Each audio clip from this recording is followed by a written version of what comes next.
지금부터 2021년 2월 28일 옥류교회 주일 예배를 시작하도록 하겠습니다.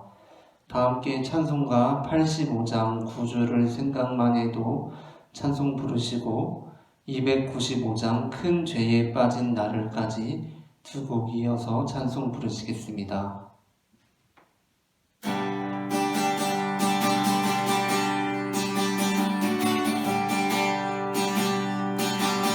구주를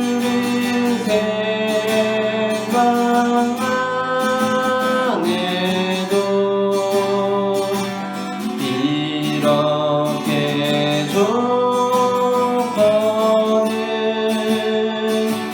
주 앞을 배울 때야 얼마나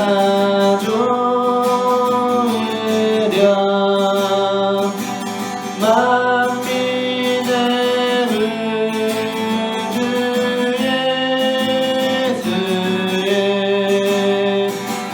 귀하신 이름이 천지에 있는 이름들 비할 데 없도다. 참에게 아는 자에게 소망이 되시고 그 앞을 찾는 자에게 기쁨이 되신다.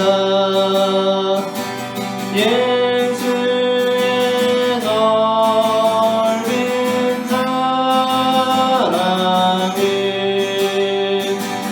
어찌 다 말하랴.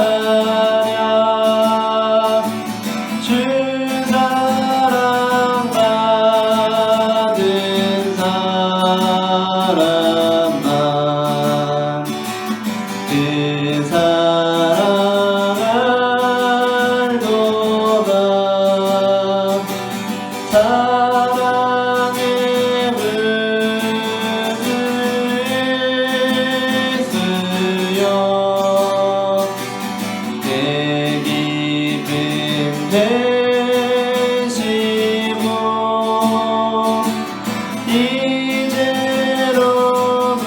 이제로부터 영원히 영광이 되소서. 큰 죄에 빠진 나를 주 예수 건지사 그 넓은 품에 다시 품으시는 은혜는 저 바다보다 깊고 저 하늘보다 높다. 그 사랑 영원토록 나 찬송하리라. 날로 더욱 귀하다. 날로 더욱 귀하다. 한이 없이 넓은 우리 주의 사랑 날로 더욱 귀하다. 옛날에 유대 땅에 주 예수 다닐 때 그 은혜 받은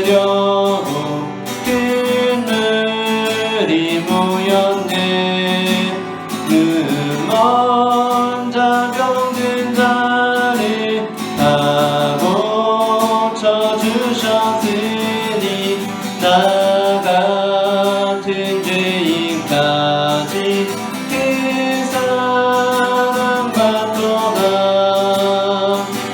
날로 더욱 귀하다 날로 더욱 귀하다 한이 없이 넓은 우리 주의 사랑 날로 더욱 귀하다 주 크신 사랑으로 만배성 위하여 그 십자가의 고난 다 받으셨으니 그 속죄 받은 성도 그 소리 함께 높여 온 천지 울리도록 주 찬송하리라 날로 더욱 귀하다 날로 더욱 귀하다 한이 없이 넓은 우리 주의 사랑 날로 더욱 귀하다 아멘. 교회 소식을 전합니다. 오늘 예배는 사전 녹화하여 온라인으로 드립니다. 평일 오전 예배가 금주 화요일부터 금요일까지 있습니다. 다 함께 찬송가 171장 기쁜 마음으로 찬송 부르시겠습니다.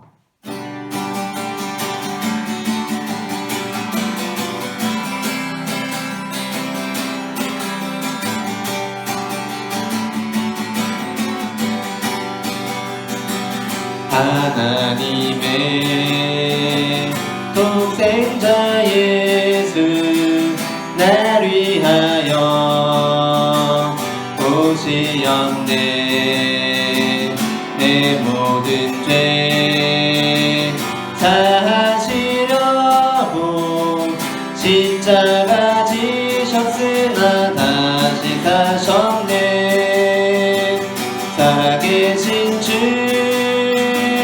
나의 참된 소망 두려움이 사라지네 사랑의 주 내 갈 길 인도하니 내 모든 삶의 기쁨을 충만하네 주 안에서 거듭난 우리 기뻐하며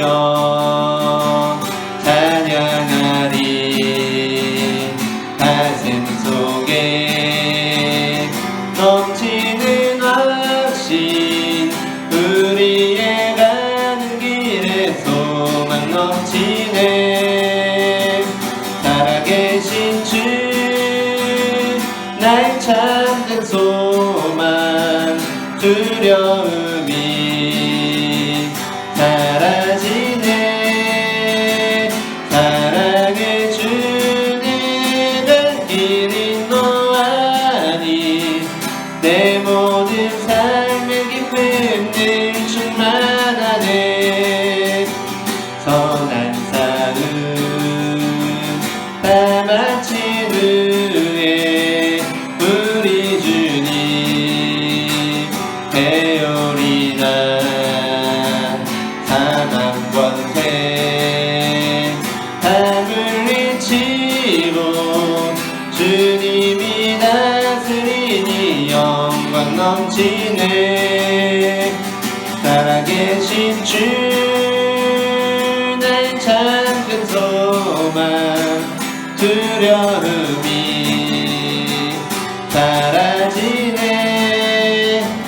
사랑의 주 내 갈 길 인도하니 내 모든 삶의 기쁨을 충만하네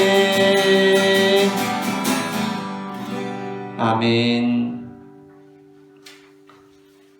사흘째 되던 날 갈릴리 가나에 혼례가 있어 예수의 어머니도 거기 계시고 예수와 그 제자들도 혼례의 청함을 받았더니 포도주가 떨어진지라 예수의 어머니가 예수에게 이르되 저들에게 포도주가 없다 하니 예수께서 이르시되 여자여 나와 무슨 상관이 있나이까 내 때가 아직 이르지 아니하였나이다. 그의 어머니가 하인들에게 이르되 너희에게 무슨 말씀을 하시든지 그대로 하라 하니라. 거기에 유대인의 정결 예식을 따라 두세 통 드는 도랑아리 6이 놓였는지라. 예수께서 그들에게 이르시되 항아리에 물을 채우라 하신즉 아기까지 채우니 이제는 떠서 연회장에게 갖다 주라 하심에 갖다 주었더니 연회장은 물로 된 포도주를 맛보고도 어디서 났는지 알지 못하되 물떠온 하인들은 알더라. 연회장이 신랑을 불러 말하되 사람마다 먼저 좋은 포도주를 내고 취한 후에 낮은 것을 내거늘 그대는 지금까지 좋은 포도주를 두었도다 하니라. 예수께서 이 첫 표적을 갈릴리 가나에서 행하여 그의 영광을 나타내심에 제자들이 그를 믿으니라. 아멘.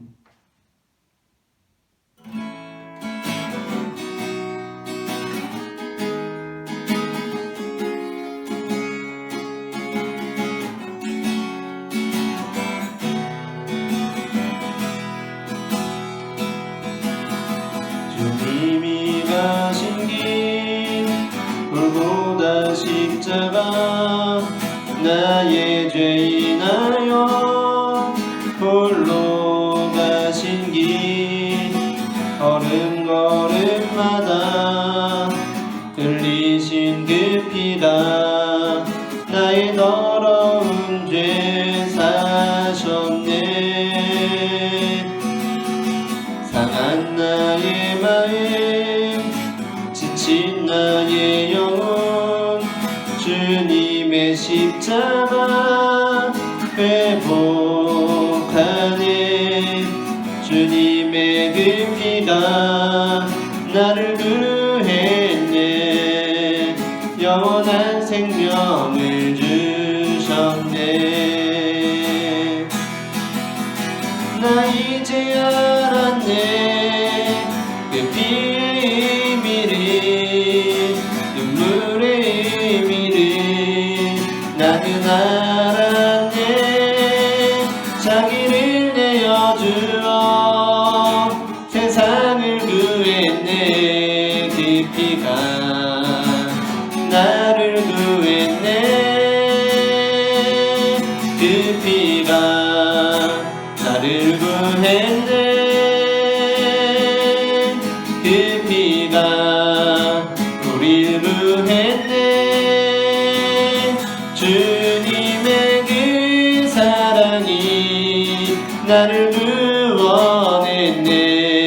주의 사랑이 우릴 구원했네. 나 이제 자유하네. 모든 죄 사해졌네.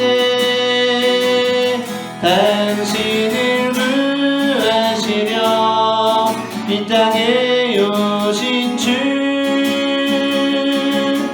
나 이제 그 피로 영원히 그 피가 나를 구했네. 그 피가 우릴 구했네. 주님의 그 사랑이 나를 구원했네. 주의 사랑이 우릴 구원했네. 나 이제 자유하네. 모든 죄 사해졌네. 당신을 구하시려 이 땅에 오신 주. 나 이제 그 피로 영원히.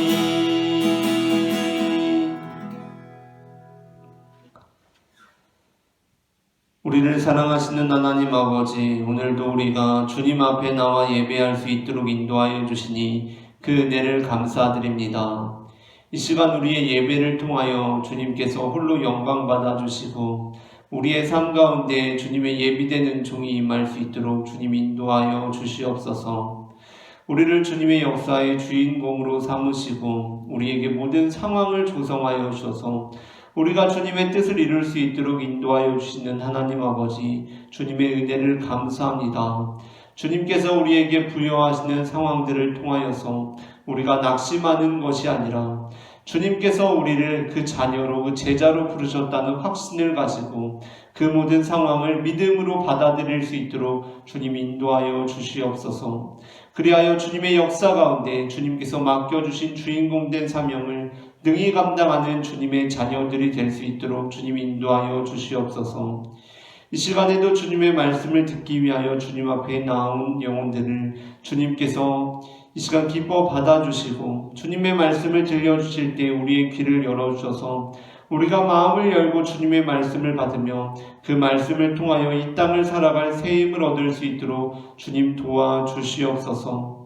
주의가 물러가고 봄날이 찾아올 것을 우리가 기대하는 것처럼 우리가 이 어려운 시국이 지나가고 다시 한번 주님께서 우리에게 부흥의 날을 주실 것을 믿음의 눈으로 바라볼 수 있기를 소망합니다.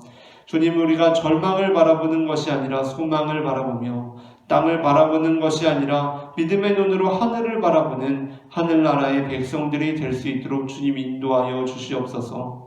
지금도 어려운 가운데 있는 영혼들을 주님 기억하여 주시고 그들에게 찾아가 위로를 더하여 주시며 삶의 절망 중에 주님께서 빛 대신 소망의 되심을 발견하는 시간들이 될 수 있도록 주님 인도하여 주시옵소서. 우리를 불쌍히 여기시고 우리에게 은혜를 더하여 주시며 우리가 어려움 중에 있을 때에 주님께서 우리를 보호하사 안전함 가운데 거할 수 있도록 도와주시옵소서. 이제 한 주간을 살아가는 중에도 주님께서 우리와 역시나 동행하고 계시며 우리의 발걸음을 인도하고 계시며 우리의 손을 붙들고 계시리라는 것을 믿음의 눈으로 바라보며 나아갈 수 있도록 도와주시옵소서. 사랑의 주 예수 그리스도의 이름으로 기도합니다. 아멘.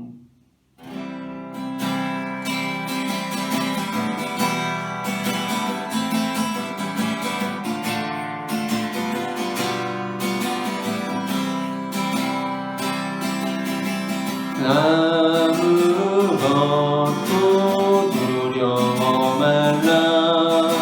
주 나의 하나님이 지켜주시네. 놀라지 마라. 겁내지 마라. 주님 나를 지켜주시네.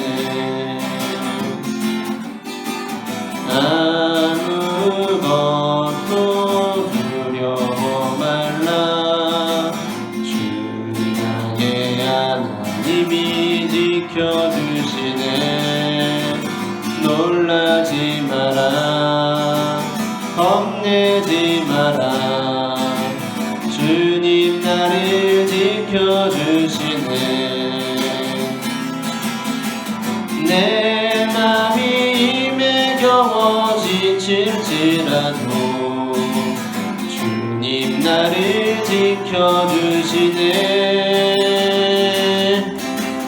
세상에 험한 풍파 몰아칠 때도 주님 나를 지켜주시네. 주님은 나의 산성, 주님은 나의 요새, 주님은 나의 소망, 나의 힘이 되신 여호와. 하나님이시여, 하나님이시여, 주는 나의 하나님이시로다. 나의 몸과 마음 주를 갈망하며 이제 내가 주께 고백하는 말. 여호와는 나의 힘이요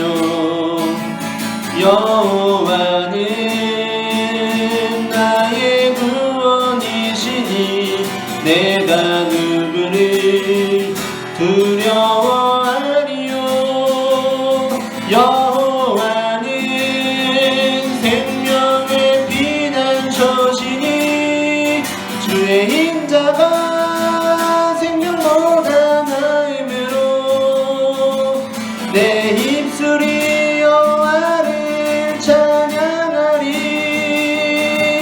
내 평생에 주를 찬양하며 주의 이름으로 내 손 들리라. 주의 힘자가 생명보다 나음으로 내 입술이 여호와를 찬양하리.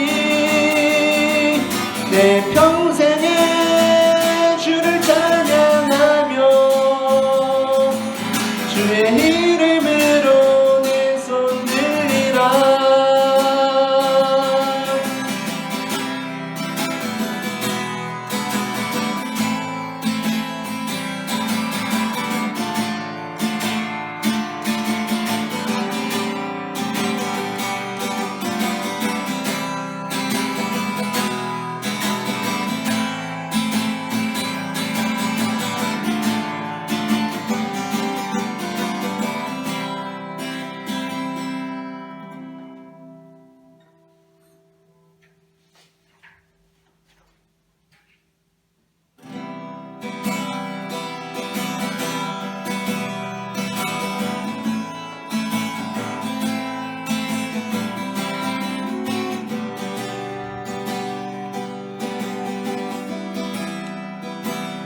나의 방황을 주님께서 헤아리시고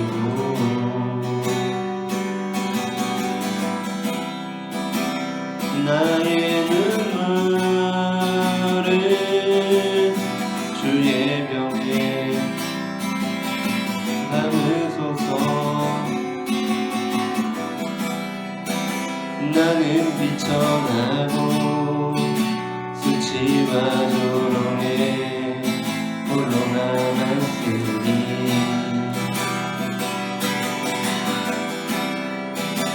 오 나의 하나님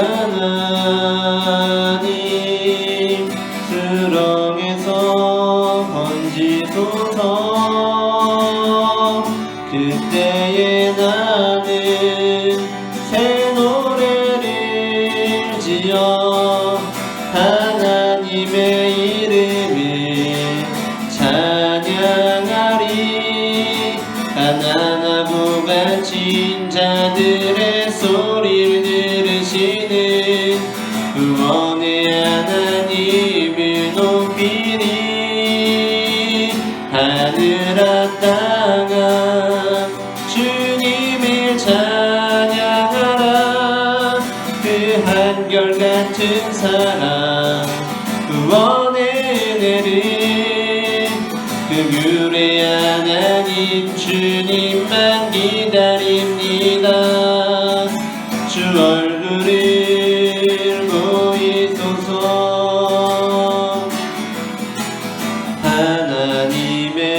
하나님의 그늘 아래 내 모든 것 다 내려놓고 나 잠잠히 주를 묵상하네. 그 놀라우신 은혜를 끝이 없는 주의 사랑 강물 되어 흘러 내 영혼에 자유함 주시네. 날 새롭게 하시네.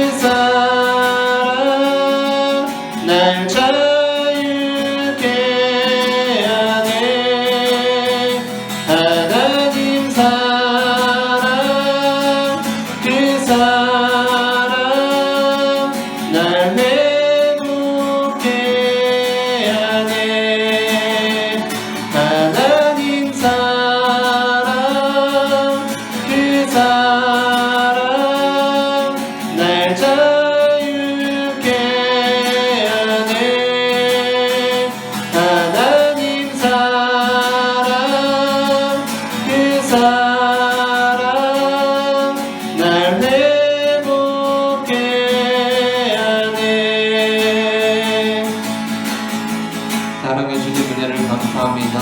이 시간 우리 주님 앞에 나와 예배할 수 있도록 인도하시니 그 은혜를 감사합니다. 하나님 아버지 이 시간 말씀을 통하여서 주님의 뜻을 알게 하시며 주님의 음성을 듣고 우리가 셈을 얻는 시간이 될 수 있도록 주님 인도하여 주시옵소서. 지금도 우리의 손을 붙들고 계시며 우리와 동행하고 계시는 주님을 바라볼 수 있기를 주님 소망합니다. 하나님 아버지 이 시간 이 예배를 통하여 주님께만 영광 돌리기를 사모합니다. 오늘마다 시간 주님의 자녀로 부르셨사오니 주님의 은혜를 더하여 주시기를 소망합니다. 시간 주님의 자유와 은혜를 주시기를 주님을 더하여 주시고 성물처럼 흐르는 주님의 사랑에 우리가 기뻐하는 시간이 될 수 있도록 주님을 더하여 주시옵소서. 우리의 주님을 더하여 주시옵소서.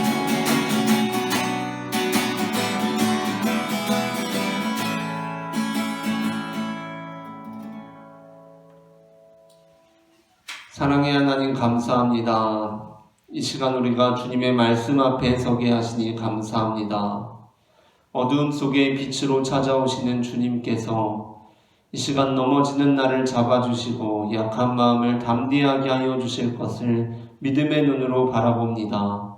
주님을 보게 하여 주시옵소서.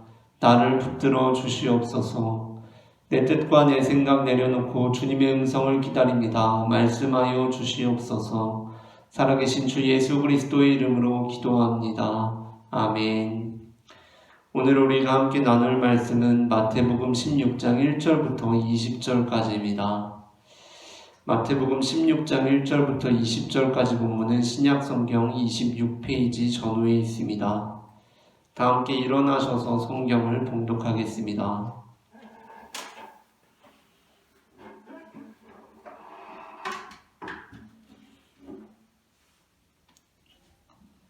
성경을 봉독하겠습니다. 바리새인과 사두개인들이 와서 예수를 시험하여 하늘로부터 오는 표적 보이기를 청하니 예수께서 대답하여 이르시되 너희가 저녁에 하늘이 붉으면 날이 좋겠다 하고 아침에 하늘이 붉고 흐리면 오늘은 날이 굳겠다 하나니 너희가 날씨는 분별할 줄 알면서 시대의 표적은 분별할 수 없느냐. 악하고 음란한 세대가 표적을 구하나 요나의 표적밖에는 보여줄 표적이 없느니라 하시고 그들을 떠나가시니라. 제자들이 건너편으로 갈새 떡 가져가기를 잊었더니 예수께서 이르시되 삼가 바리새인과 사두개인들의 누룩을 주의하라 하시니 제자들이 서로 논의하여 이르되 우리가 떡을 가져오지 아니하였도다 하거늘 예수께서 아시고 이르시되 믿음이 작은 자들아 어찌 떡이 없으므로 서로 논의하느냐. 너희가 아직도 깨닫지 못하느냐. 떡 5개로 5,000명을 먹이고 주운 것이 몇 바구니며 떡 7개로 4,000명을 먹이고 주운 것이 몇 광줄이었는지를 기억하지 못하느냐. 어찌 내 말한 것이 떡에 관함이 아닌 줄을 깨닫지 못하느냐. 오직 바리새인과 사두개인들의 누룩을 주의하라 하시니 그제서야 제자들이 떡의 누룩이 아니요 바리새인과 사두개인들의 교훈을 삼가라고 말씀하신 줄을 깨달으니라. 예수께서 빌립보 가이사랴 지방에 이르러 제자들에게 물어 이르시되 사람들이 인자를 누구라 하느냐. 이르되 더러는 세례 요한 더러는 엘리야 어떤 이는 예레미야나 선지자 중에 하나라 하나이다. 이르시되 너희는 나를 누구라 하느냐. 시몬 베드로가 대답하여 이르되 주는 그리스도시요 살아계신 하나님의 아들이시니이다.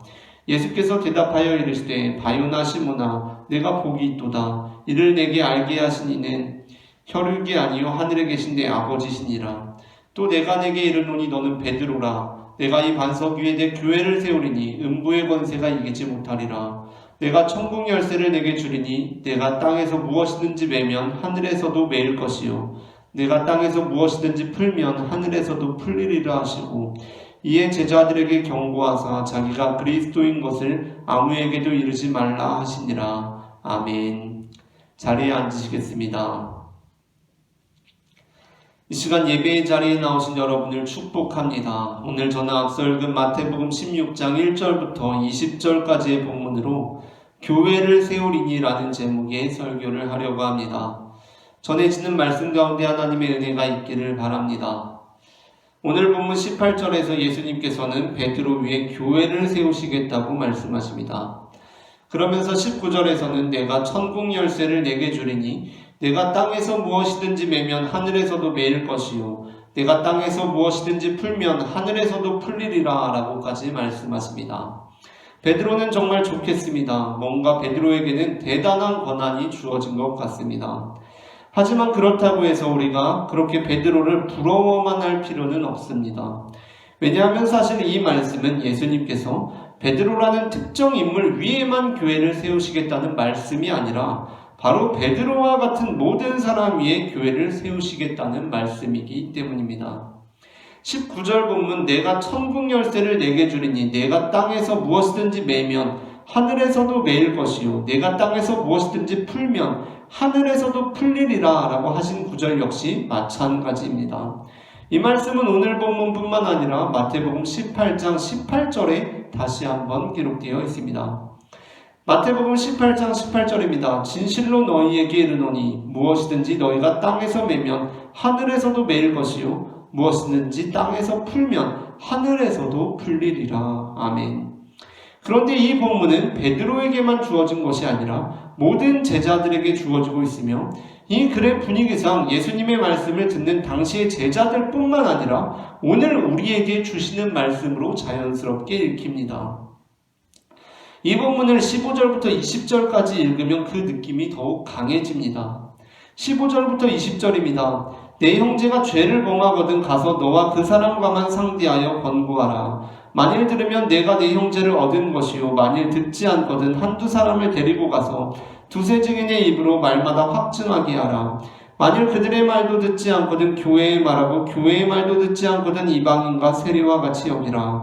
진실로 너희에게 이르노니 무엇이든지 너희가 땅에서 매면 하늘에서도 매일 것이요 무엇이든지 땅에서 풀면 하늘에서도 풀리리라. 진실로 다시 너희에게 이르노니 너희 중에 두 사람이 땅에서 합심하여 무엇이든지 구하면 하늘에 계신 내 아버지께서 그들을 위하여 이루게 하시리라. 두세 사람이 내 이름으로 모인 곳에는 나도 그들 중에 있느니라. 아멘.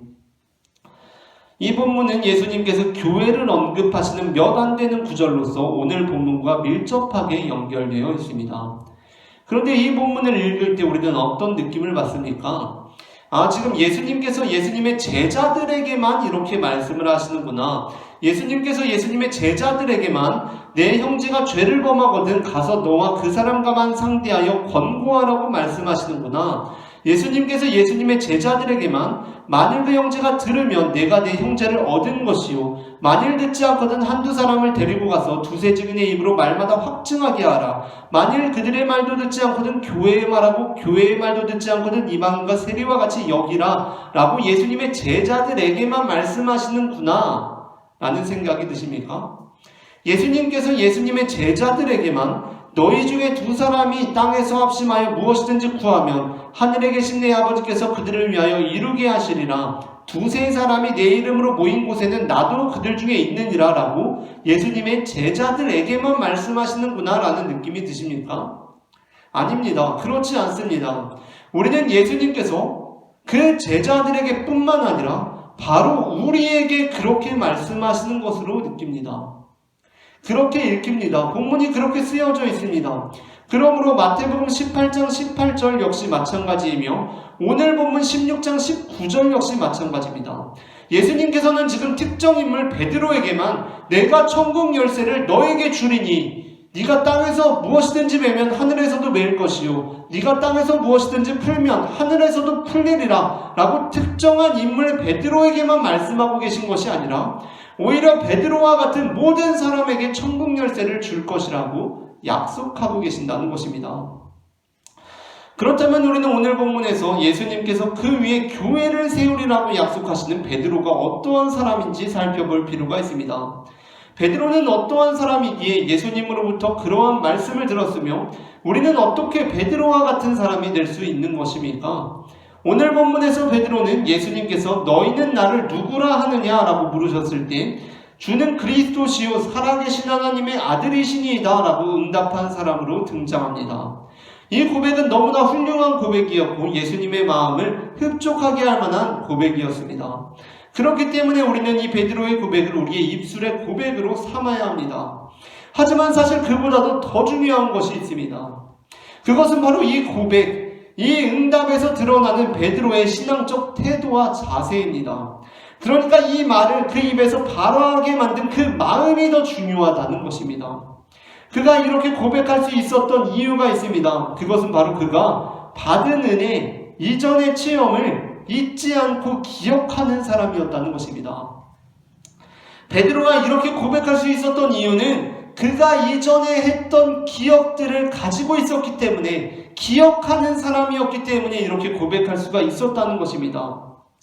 사실 생각해보면 베드로가 한 이 고백, 주는 그리스도시요 살아계신 하나님의 아들이시니이다 라는 이 고백은 이전에는 들어보지도 못한 완전히 새로운 고백은 아니었습니다.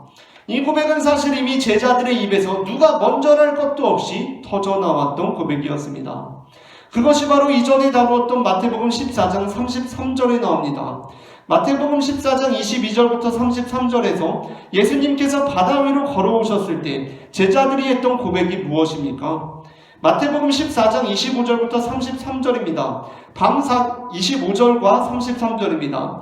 밤사경에 예수께서 바다 위로 걸어서 제자들에게 오시니 배에 있는 사람들이 예수께 절하며 이르되 진실로 하나님의 아들이로소이다 하더라. 아멘. 밤사경에 예수께서 바다 위로 걸어서 제자들에게 오시니 배에 있는 사람들이 제자들이 예수께 절하며 이르되 진실로 하나님의 아들이로소이다 하더라. 제자들은 분명 이렇게 예수님께 경배를 드렸습니다. 그분의 이름을 드높였습니다. 그렇게 예수님을 불렀습니다. 하나님의 아들입니다라고 불렀습니다. 그런데 오늘 본문에서는 어떻습니까? 예수님께서 너희는 나를 누구라 하느냐라고 물으시는데 제자들은 침묵하고 있습니다. 오늘 본문의 분위기상 지금 다른 제자들도 다 그렇게 생각하고 있는데 베드로가 대표로 이 고백을 하고 있는 것이 아닙니다. 다른 제자들이 미처 말하기도 전에 베드로가 잽싸게 순서를 가로채서 고백하고 있는 것이 아닙니다. 일단 앞선 상황이 있습니다. 예수님께서 먼저 제자들에게 물어 이르시되 사람들이 인자를 누구라 하더냐 라고 물으셨습니다. 사람들이 나를 누구라고 하느냐 라고 물으신 것입니다. 그러자 제자들이 더러는 세례 요한, 더러는 엘리야, 더러는 어떤 이는 예레미야나 선지자 중에 하나라 하나이다 라고 대답했습니다. 아마도 추측컨대 모든 제자들이 다 함께 한 목소리로 더러는 세례 요한, 더러는 엘리야, 어떤 이는 예레미야나 선지자 중에 하나라 하나이다 라고 이렇게 무슨 구호를 외치듯이 얘기했다기보다는 이렇게 이해해야 할 것입니다.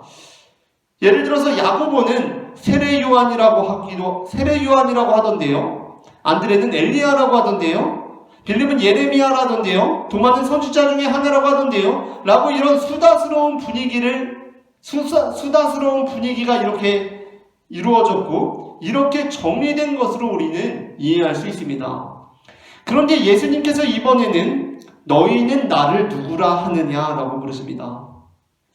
사람들이 나를 누구라 하느냐라고 했을 때 제자들 중에 수다스러운 분위기가 이루어졌습니다. 그런데 이번에는 예수님께서 너희는 나를 누구라 하느냐라고 물으십니다. 그러자 어떻습니까? 제자들이 적당한 대답을 하지 못합니다. 쭈뼛거리고 꿀먹은 벙어리가 되었습니다.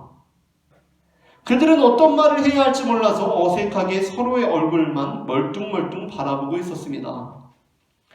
왜냐하면 지금 자신들이 선 땅에서 자신들 앞에 있는 예수님의 모습을 보며 예수님을 부르던 호칭을 잊어버렸기 때문이었습니다. 사실 제자들이 예수님에 대한 호칭을 잊은 것이 아주 이해할 수 없는 일이 아님을 오늘 본문이 드러내고 있습니다. 그 이유는 그들이 지금 빌립보 가이사랴를 거닐고 있었기 때문이었습니다. 이 제자들이 예수님에 대해서 바로 대답하지 못했던 이유가 있는데 그 이유는 바로 그들이 빌립보 가이사랴를 거닐고 있었기 때문이었습니다. 만약에 예수님께서 바다 위를 걸어오신 다음에 너희는 나를 누구라 하느냐라고 하셨다면 제자들은 그 말이 끝나기도 전에 주는 살아계신 하나님의 아들이십니다 라고 응답했을 것입니다. 만일 예수님께서 떡 7개와 생선 2마리로 4,000명이 넘는 무리를 먹이신 후에 너희는 나를 누구라 하느냐라고 물으셨다면 누가 먼저랄 것도 없이 주는 살아계신 하나님의 아들이십니다 라고 응답했을 것입니다. 그런데 지금 어떠한 상황입니까? 지금은 그런 놀라운 일이 벌어지고 있는 상황이 아닙니다. 그 모든 것은 이미 과거가 되었고 지나간 일이 되었습니다. 더군다나 지금 그들은 다른 어떤 곳이 아니라 빌립보 가이사랴 지방에 이르렀습니다. 마가복음에 보니 예수님께서 이들에게 묻고 계신 상황이 빌립보 가이사랴에서도 무슨 오순도순 이야기를 나눌 만한 독립된 공간에 들어갔다거나 그들의 주의를 흩뜨릴 만한 것이 없는 한적한 곳에서 그들에게 질문하신 것이 아니었습니다. 예수님께서는 빌립보 가이사랴 근방의 여러 마을을 다니시며 길거리에서 질문하셨습니다. 마가복음 8장 27절입니다. 예수와 제자들이 빌립보 가이사랴 여러 마을로 나가실새 길에서 제자들에게 물어 이르시되 사람들이 나를 누구라고 하느냐. 그리고 이어지는 질문이 그렇다면 너희는 나를 누구라 하느냐라는 질문이었습니다. 그런데 여러분, 빌립보 가이사랴가 어떠한 곳인지 아십니까? 그곳은 분봉왕 빌립이 로마 황제를 위해 세운 도시였습니다. 그러니까 그냥 전향한 도시가 아닌 것입니다. 헌정 도시입니다. 그래서 그 이름부터가 분봉왕 빌립의 이름과 황제의 호칭인 가이사랴로 이루어져 있습니다. 대충 그 이름만 들어도 보통 도시, 보통 장소가 아니라는 느낌이 확 옵니다. 그러니까 그곳은 이전에 예수님과 예수님의 제자들이 다니던 변두리 촌동네가 아니라 로마의 문화와 로마의 종교와 로마의 권위를 상징하는 것들로 가득 찬, 그러니까 시골에서 온 사람은 눈 돌아갈 만한 도시였던 것입니다. 길거리를 돌아다니면 눈이 돌아갈 만한 도시였다는 것입니다. 그곳에 가니까 로마의 신정과 신상들이 휘황찬란하게 세워져 있습니다.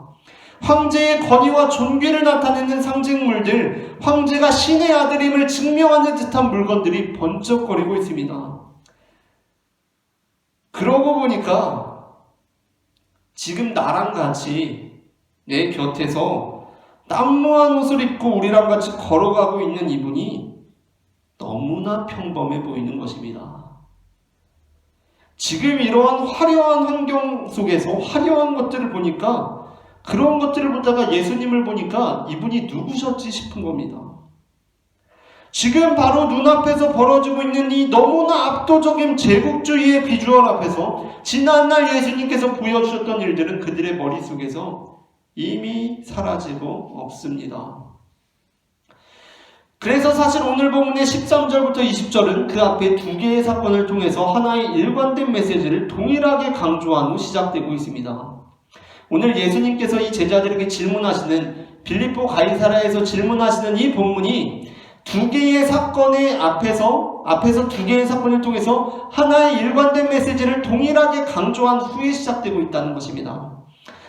먼저의 사건 1절부터 6절에서 예수님께서는 하늘로부터 오는 표적을 구하는 바리새인과 사두개인들을 떠나셔서 제자들에게 삼가 바리새인과 사두개인들의 누룩을 주의하라고 말씀하십니다.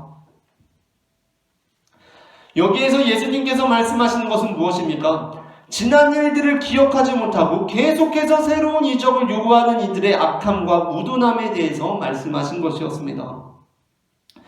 그러니까 제자들에게 바리새인과 사두개인의 누룩을 주의하라고 말씀하신 것은 지난 일들을 기억하지 못하고 계속해서 새로운 이적을 요구하는 자들이 되지 말라는 말씀이었다는 것입니다. 그리고 이어지는 사건은 무엇입니까? 바리새인과 사두개인들의 누룩을 주의하라는 예수님의 말씀을 듣고는 자기들이 떡을 안 챙겨왔다고 이야기하고 있는 제자들에게 예수님께서 말씀하십니다. 9절부터 10절입니다. 너희가 아직도 깨닫지 못하느냐? 떡 5개로 5,000명을 먹이고 주운 것이 몇 바구니며 떡 7개로 4,000명을 먹이고 주운 것이 몇 광줄이었는지를 기억하지 못하느냐? 기억하지 못하느냐? 너희는 이전의 은혜, 이전의 능력들을 기억하지 못하고 계속 새로운 이적만을 요구하는 자들이 되지 말라라고 말씀하신 예수님께서 제자들에게 이제 명확하게 이렇게 말씀하십니다. 왜 이전의 은혜들을 기억하지 못하느냐? 왜 지난 은혜를 기억하지 못하느냐라는 것이었습니다. 그리고 이 말씀을 듣고서야 제자들은 예수님께서 말씀하시는 것이 떡의 누룩이 아니오 바리새인과 사두개인들의 교훈을 삼가라고 말씀하신 줄을 깨닫게 됩니다. 하지만 안타깝게도 그 다음 구절에서 제자들은 다시 여전히 제자리 걸음입니다. 제자들은 떡 5개로 5,000명을 먹이고 떡 7개로 4,000명을 먹이신 예수님을 기억하며 예수님께서 말씀하시는 것이 떡의 누룩이 아니요 바리새인과 사두개인들의 교훈을 삼가라는 말씀인 줄을 깨달았지만, 그러니까 이전에 받은 은혜들을 기억하고 그 은혜를 소중하게 간직하는 자들이 되라는 말씀이라는 것을 깨달았지만, 다시 로마의 신정과 신상과 황제가 신의 아들임을 나타내는 상징물을 바라보면서는 그 어마어마한 위용 앞에서는 이전에 바다의 세력을 발로 밟고 거니시는 예수 그리스도의 권위를 잊어버리고 꿀먹은 벙어리가 되고 말았던 것입니다. 그런데 이 상황 속에서 딱 한 사람이 기억하고 있습니다. 그 사람이 바로 베드로입니다. 그 베드로 한 사람이 이전에 바다의 세력을 발로 밟고 우리에게 오셨던 예수님을 기억하며 그때 했던 그 고백을 다시 올려드리고 있습니다. 주는 그리스도시요 살아계신 하나님의 아들이십니다. 모든 제자들이 안 했던 고백이 아닙니다. 했지만 기억하지 못하고 있었습니다. 그런데 베드로 한 사람이 그것을 기억하고 다시 고백하고 있습니다. 그리고 바로 이 사람, 그러니까 지난 은혜, 지난 체험을 잊지 않고 소중하게 간직하고 있는 이에게 예수님께서는 내가 그 위에 교회를 세우겠다라고 약속하십니다. 그렇다면 예수님께서 말씀하시는 교회란 어떠한 성격을 갖는 것입니까? 교회란 무엇입니까? 예수님께서 처음 교회를 말씀하시며 교회의 성격에 대해서 나타내는 것은 바로 교회가 기억하는 곳이라는 것입니다. 예수님께서 우리에게 이미 주신 은혜를 기억하고 소중하게 여기고 간직하는 곳이 바로 교회라는 것입니다. 예수님께서는 모래 위가 아닌 반석 위에 교회를 세우십니다. 왜냐하면 모래 위에 쓰여진 글자는 파도 한번 지나가면 다 사라져버리고 말지만, 반석 위에 새긴 글씨는 파도가 지나가는 게 아니라 쓰나미가 지나가고 그 위에 덤프트럭이 지나가도 지워지지 않기 때문입니다. 한번 베푼 은혜를 잊지 않고 기억하는 사람, 그가 바로 예수님께서 교회로 삼으시는 반석 같은 사람입니다. 그렇다면 이 시점에서 우리가 기억해야 할 은혜, 그 경험이란 무엇입니까? 그것은 바로 예수님의 십자가입니다. 사실 베드로 역시 예수님의 희생과 헌신보다도 그분의 능력과 권능만을 기억함으로써 이어지는 본문에서 예수님의 책망을 듣습니다. 베드로는 기억했다는 것은 참 잘했다고 칭찬을 받았지만 우리의 병을 대신 짊어지시는 예수님의 희생과 헌신을 함께 기억한 것이 아니라 단지 바다 위로 걸으시는 예수님의 능력만을 기억했다는 점에서 책망을 들었습니다. 교회가 무엇인지 우리에게 일러주고 있는 에베소서 2장은 우리가 기억해야 할 것에 대해서 분명하게 말씀하고 있습니다. 에베소서 2장 20절부터 22절입니다. 너희는 사도들과 선지자들의 터 위에 세우심을 입은 자라. 그리스도 예수께서 친히 모퉁이 돌이 되셨느니라. 그의 안에서 건물마다 서로 연결하며 주 안에서 성전이 되어가고 너희도 성령 안에서 하나님이 거하실 처소가 되기 위하여 그리스도 예수 안에서 함께 지어져 가느니라. 에베소서 2장 20절부터 22절은 우리가 하나님이 거하실 처소이며 우리가 곧 성전, 교회라고 말씀하고 있습니다. 그러면서 에베소서 2장 13절부터 19절은 교회된 우리에게 이 점을 상기시키고 있습니다. 에베소서 2장 13절부터 19절입니다. 이제는 전에 멀리 있던 너희가 그리스도 예수 안에서 그리스도의 피로 가까워졌느니라. 그는 우리의 화평이신지라. 둘로 하나를 만드사 원수된 것 곧 중간에 막힌 담을 자기 육체로 허시고 법조문으로 된 계명의 율법을 폐하셨으니 이는 이 둘로 자기 안에서 한 세 사람을 지어 화평하게 하시고 또 십자가로 이 둘을 한 몸으로 하나님과 화목하게 하려 하심이라. 원수된 것을 십자가로 소멸하시고 또 오셔서 먼 데 있는 너희에게 평안을 전하시고 가까운 데 있는 자들에게 평안을 전하셨으니 이는 그로 말미암아 우리 둘이 한 성령 안에서 아버지께 나아감을 얻게 하려 하심이라.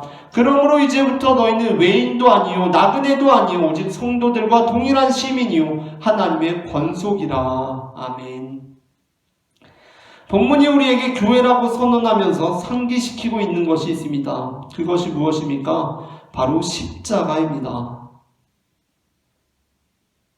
우리가 곧 하나님이 거하실 처소이며 우리가 성전이라고 말씀하고 있는 에베소서 2장 13절부터 22절은 우리에게 십자가를 다시 한번 상기시키고 있습니다. 교회는 다른 무엇보다도 하나님 아버지께서 그 아들 예수 그리스도를 통하여 우리에게 이루신 가장 놀라운 일, 십자가의 은혜를 기억하는 공동체가 되어야 한다는 것입니다. 그것을 통하여 우리는 주 안에서 성전이 되어가고 하나님이 거하실 처소가 되며 반석 위에 세우는 교회가 된다는 것입니다. 이스라엘의 왕 다윗이 왕이 되기 전에 골리앗을 이긴 이스라엘의 영웅에서 사울의 시기와 질투로 인하여 도망자의 신세로 전락하게 되었을 때 하나님께서 다윗에게 골리앗의 칼을 주신 일이 사무엘상 21장에 기록되어 있습니다. 때는 이제 자신을 향한 사울의 감정이 그냥 넘길 일이 아니라고 판단하고 이제 막 도망자 생활을 시작하게 되던 시기였습니다. 다윗은 사울의 소나기로부터 급하게 빠져나와 경황 없는 와중에 몇몇 무리를 이끌고 노베에 있는 제사장 아히멜렉에게 이르게 되었습니다. 그곳에서 다윗은 아히멜렉 제사장으로부터 거룩한 떡을 얻어먹었고 이는 예수님께서 안식일에 이삭을 잘라먹은 제자들을 변호하기 위한 사례로 언급되기도 했습니다.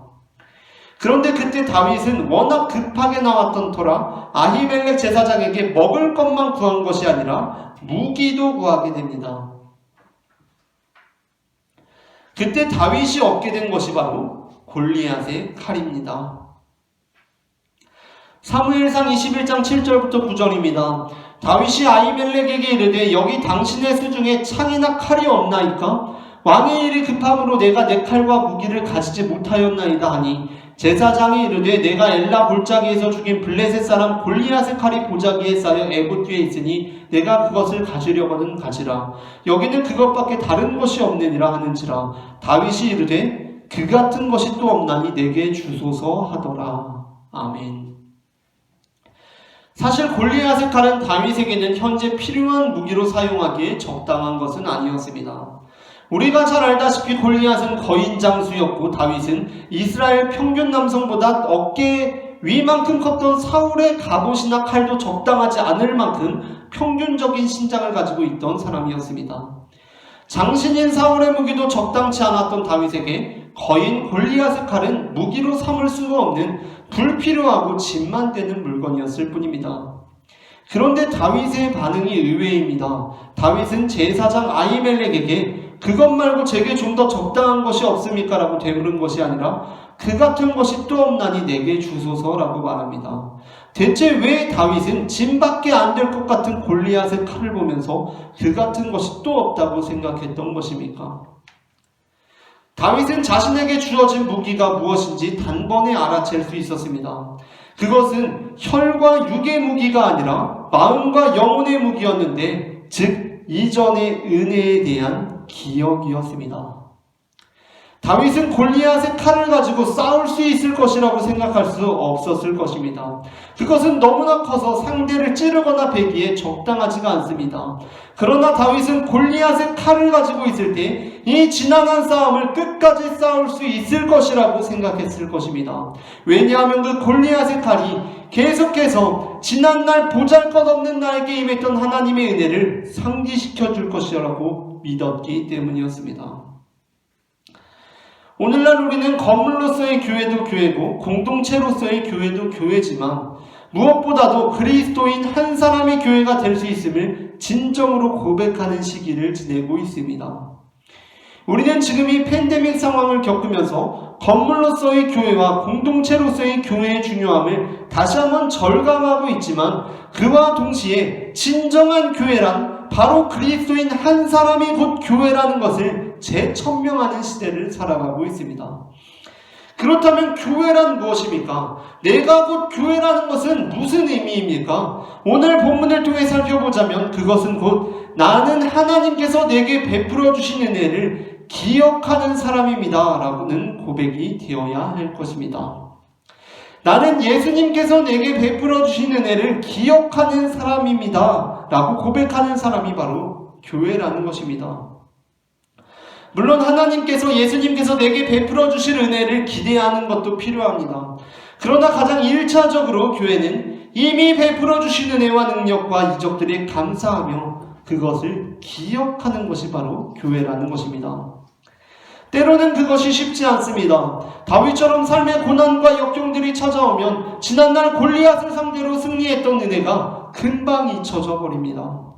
예수님의 제자들처럼 의리의리한 심정과 황제의 위험이 느껴지는 땅을 지나갈 때면 예전에 그 바다 위를 걸어오신 예수님이 이제는 그냥 평범한 사람으로 보입니다.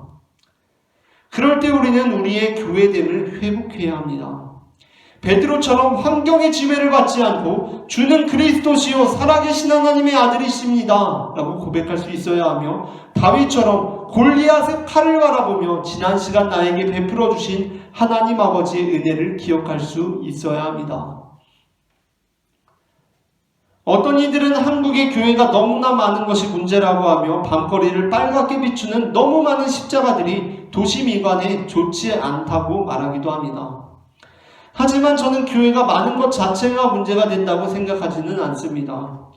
교회가 선한 일을 하고 하나님의 나라의 확장을 위해 애쓴다면 교회는 많으면 많을수록 좋을 것입니다. 다만 교회가 부패하고 타락하여 세상의 빛과 소금된 사명을 전혀 하지 못하는 상황에서 많은 것은 물론 문제입니다. 많아질수록 문제일 것입니다. 마찬가지로 밤거리를 빨갛게 비추는 십자가 역시 마찬가지입니다. 교회가 선한 일을 하고 하나님 나라의 확장을 위해 애쓴다면 거리마다 유흥주점 네온사인이 번쩍거리는 것보다는 십자가가 반짝거리는 것이 낫습니다. 그리고 그것은 우리로 하여금 지난 은혜를 다시 회복시키게 하는 골리앗의 칼로 역할함으로써 우리에게 유의미하게 작용합니다. 실제로 우리는 집 밖에만 나가면 어렵지 않게 교회를 볼 수 있고 십자가를 볼 수 있는 나라에서 살고 있습니다. 그런데 우리는 다윗처럼 그 골리앗의 칼을 보자마자 아 그래 주님께서 나에게 그 은혜를 베푸셨었지 라고 다시 상기하고 기억하는 삶을 살아가고 있습니까? 하나님께서는 어쩌면 우리에게 그 은혜들을 잊지 말라고 이 땅에 수많은 골리앗의 칼을 심어놓은 것일지도 모릅니다. 그런데 다윗은 골리앗의 칼을 보자마자 이만한 것이 내게 없다. 내가 이것을 늘 지니고 다녀야겠다. 내가 주님께서 내게 베풀어 주시는 은혜를 잊지 않고 살아야겠다 라고 생각하는데 우리는 어떻습니까? 우리는 그것을 다시 상기하고 기억하는 삶을 살아가고 있습니까? 만일 그렇다면 우리는 오늘 비록 교회 건물에 앉아있지 못하고 교회 공동체와의 관계가 소원해진 상태더라도 여전히 교회로서 존재하고 있는 것입니다. 그러나 어느 순간 내 안에 지난 은혜에 대한 감사가 사라져버렸습니다. 하나님께서 내게 해주신 것도 별로 없는 것 같고 그때 예수님께서 바다 위로 걸어오시긴 하셨던 것 같은데 다시 생각해보니까 그래서 나한테 뭐 떨어졌던 콩고물도 없는 것 같습니다. 이제 와서 보니까 예수님보다 황제가 더 위대한 존재인 것 같기도 합니다. 여기 와서 들리는 소문을 들어보니까 황제는 바다 위를 걸을 뿐만 아니라 말을 타고 하늘을 난다는 소문이 들리기도 합니다. 뭔가 생김새도 남다릅니다. 삐까뻔쩍합니다. 그런 상황 속에서 내 앞에 허름한 행색을 하고 있는 동네 형 같은 예수님께 주는 그리스도시요 살아계신 하나님의 아들이십니다 라고 고백하는 것이 너무나 민망한 것입니다. 소문을 들어보니까 누구는 부동산이 올라서 가만히 앉아서 얼마를 벌었다고 하고 누구는 주식이 올라서 가만히 앉아서 얼마를 벌었다는데 나는 뭐 그냥 아무것도 없고 이런 상황에서 내가 무슨 감사할 거리가 있고 기뻐할 일이 있겠습니까? 이런 내가 그런 예수님께 주는 그리스도시요 살아계신 하나님의 아들이십니다 라고 고백하는 것 자체가 웃긴 일이라고 여겨지는 것입니다. 하지만 예수님께서는 어떻게 하십니까? 예수님께서는 지난 은혜를 기억하고 다시 기억하는 자들에게 그 반석과 같은 자들에게 한번 새겨진 은혜가 쓰나미가 지나가고 덤프트럭이 지나가도 지워지지 않는 자들에게 교회를 세우신다라고 말씀하십니다. 우리는 그 교회가 세워지는 반석 같은 자들이 되어야 합니다. 한번 새겨진 글씨가 덤프트럭이 지나가도 지워지지 않는 반석 같은 자들이 되어야 한다는 것입니다. 나는 받은 은혜가 정말 없다고 여겨진다면 이 시간 주님의 십자가를 바라보시기를 원합니다. 주님께서는 우리 주변의 도처에 십자가를 볼 수 있도록 이 땅에 골리앗의 칼을 곳곳에 도처해 주셨습니다. 하나님께서는 십자가를 통하여 인류 역사상 가장 놀라운 승리와 은혜를 우리에게 베풀어 주셨습니다. 그것을 기억할 때 우리는 하나님의 교회로 설 수 있는 것입니다. 이처럼 하나님께서는 삶의 어떠한 상황 속에서도 지난 은혜를 잊지 않고 살아가는 이들에게 그분의 교회를 세우시고 그들을 교회로 삼으시는 분임을 저는 마태복음 16장 1절부터 20절 말씀을 근거로 고백합니다. 오늘 전해진 말씀 가운데 하나님의 은혜가 임했기를 바랍니다. 이 시간에는 우리 함께 찬양하기를 원합니다.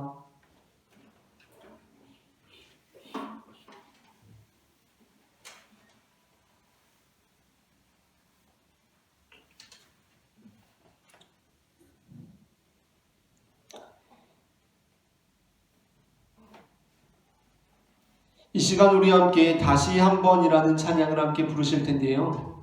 예수님, 내가 주님의 희생을 기억합니다. 그 십자가를 바라봅니다. 그 은혜를 기억합니다. 주님, 내가 그 은혜를 기억하는 반석과 같은 사람으로 주님께서 교회로 세우시는 사람으로 살아갈 수 있도록 도와주시옵소서. 이 시간 다 함께 찬송 부르시겠습니다.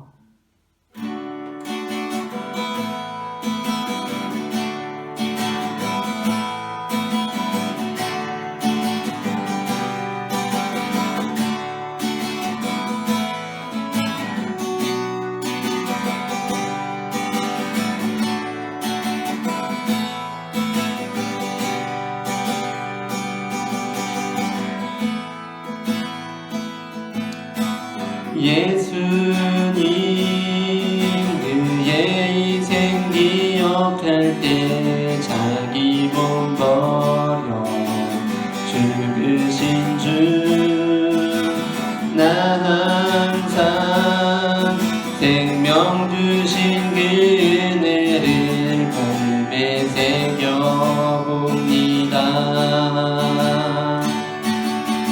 마음에 새겨봅니다.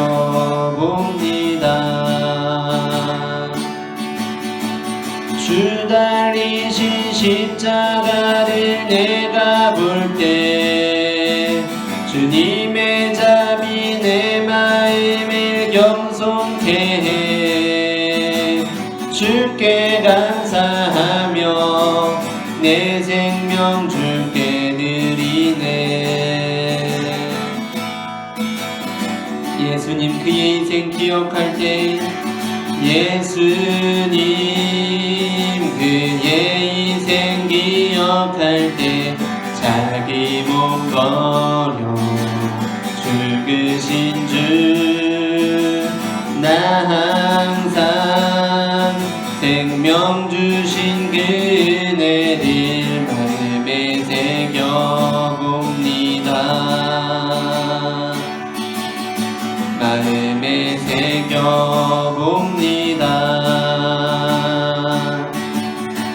주 달리신 십자가를 내가 볼 때 주님의 자비 내 마음을 겸손케 해. 주께 감사하며 내 생명 주께 드리네.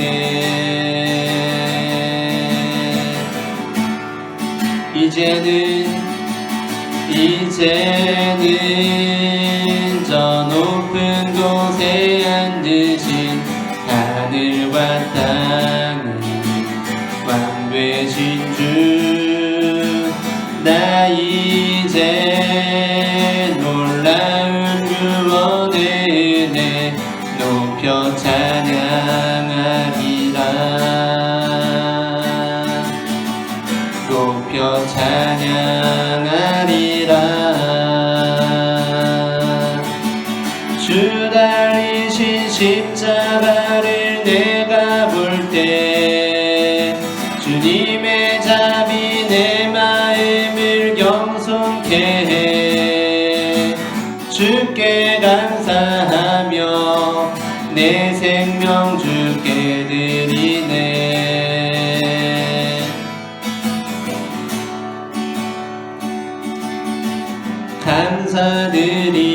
감사드리리 주의 십자가 나의 친구 되신 주, 다 감사드리리. 주의 십자가 나의 친구 되신 주 감사드리리. 주의 십자가 나의 친구 되신 주 감사드리리. 주의 십자가 나의 친구 되신 주 감사드리리. 감사드리리. 주의 십자가 나의 친구 되신 주 감사드리리.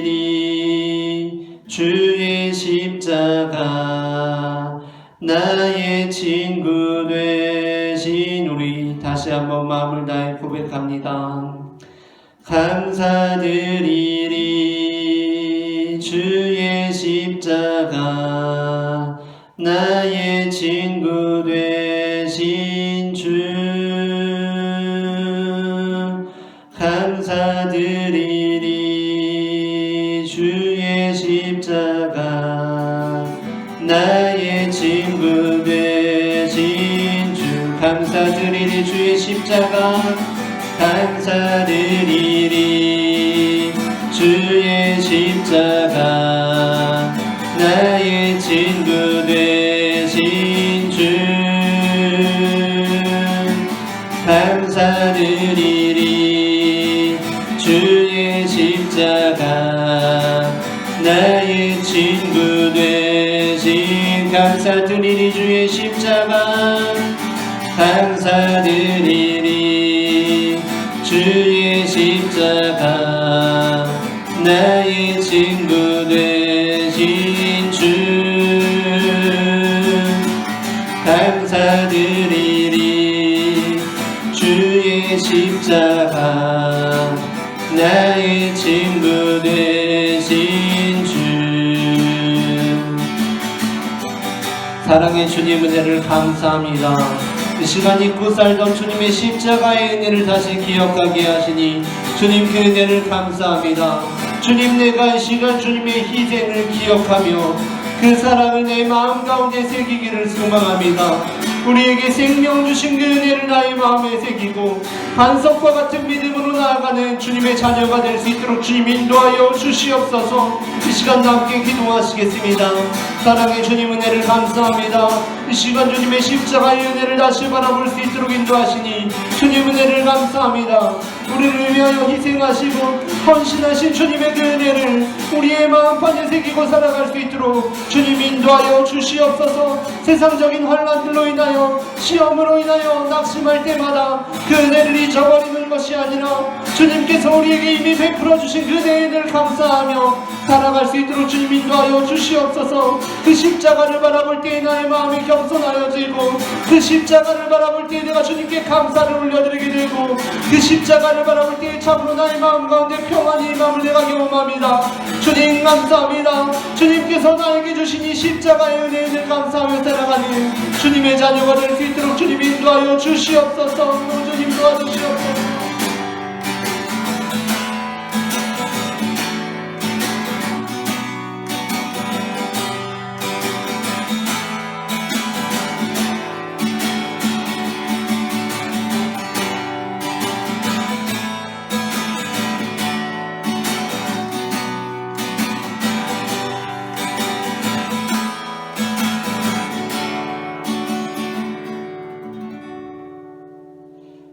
우리를 사랑하시는 하나님 아버지, 이 시간 우리에게 십자가의 은혜를 다시 기억하게 하시니 그 은혜를 감사드립니다. 이제 우리가 주님께 이미 받은 은혜 안에서 주님만이 우리의 구원자가 되신다는 변치 않는 고백을 올려드리는 자녀들이 될 수 있도록 우리의 삶을 인도하여 주시옵소서. 이제는 위기의 순간에 예비된 골리앗의 칼을 보이시는 하나님 아버지의 사랑과 우리의 죄를 대속하시기 위해 십자가에 달리신 예수 그리스도의 은혜와 우리의 삶에 역사하셔서 모래와 같은 우리를 반석으로 삼으시는 성령 하나님의 인도하심이 지금 각자의 자리에서 주님께서 베푸신 은혜를 잊지 않고 기억하겠다고 결단하는 모든 영혼들의 머리 위에 지금부터 영원토록 함께 하시기를 간절히 축원하옵나이다. 아멘.